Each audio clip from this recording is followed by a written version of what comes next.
When I first met Daniel, he carried himself like the world revolved around him. Sharp suits, smooth words, and the kind of arrogance that made others either fear him or fall at his feet. I wasn't either. I was simply there. Quiet, observant, steady. He liked that at first.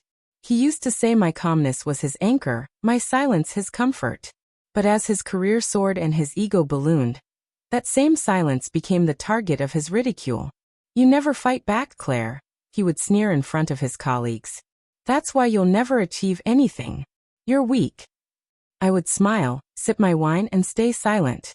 Because what he never understood was that silence wasn't weakness. Silence was strategy. Daniel loved power. He worked in finance, cutting deals that bled small companies dry while he lined his own pockets. I had seen him boast about destroying people's lives, laughing at men who cried after losing everything. To him, money was the only language worth speaking. And he believed I had none of it, no voice, no influence, nothing to take from him. He believed wrong. For years, I built quietly. While he flaunted his wealth, I saved. While he mocked my little side business, I expanded it. An online design firm that he once dismissed as cute grew into a network of clients across Europe and America. I never told him the real figures. I never told him about the partnerships. And I never told him that I was the silent investor in one of the firms he'd been circling like a vulture. One night, at a dinner party, he made his biggest mistake. With half the industry present, Daniel raised his glass and, in front of everyone, announced, "To my wife Claire, the woman who thinks silence is strength. A sweet reminder, darling.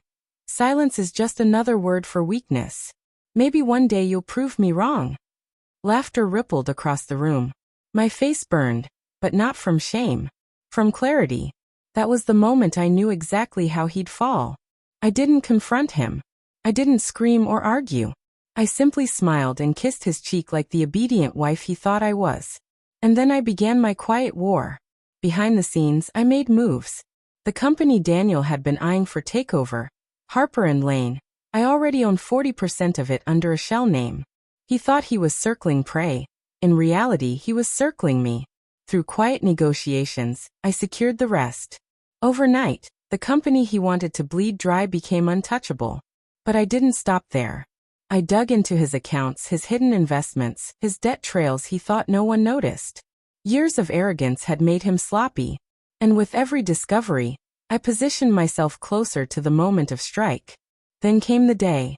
Daniel walked into a board meeting, certain he was about to announce the acquisition of Harper & Lane, only to find me sitting at the head of the table.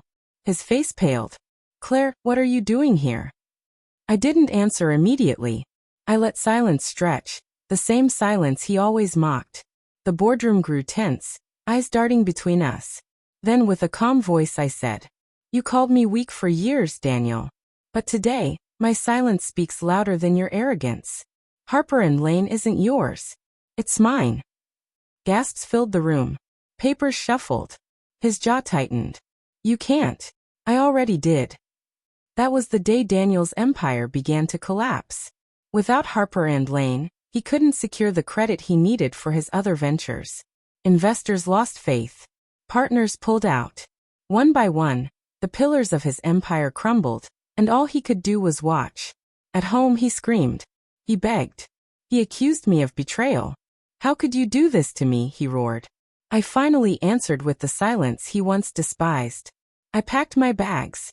No fights, no long speeches, no tears. Just silence. I left the keys on the counter and walked out. Days turned into weeks, and the silence I left behind suffocated him. Without me, he had no anchor, no mask of stability. Rumors spread of his breakdowns, his desperate attempts to salvage deals, his temper spiraling out of control. He called me dozens of times, left messages ranging from rage to sobbing apologies. I never replied.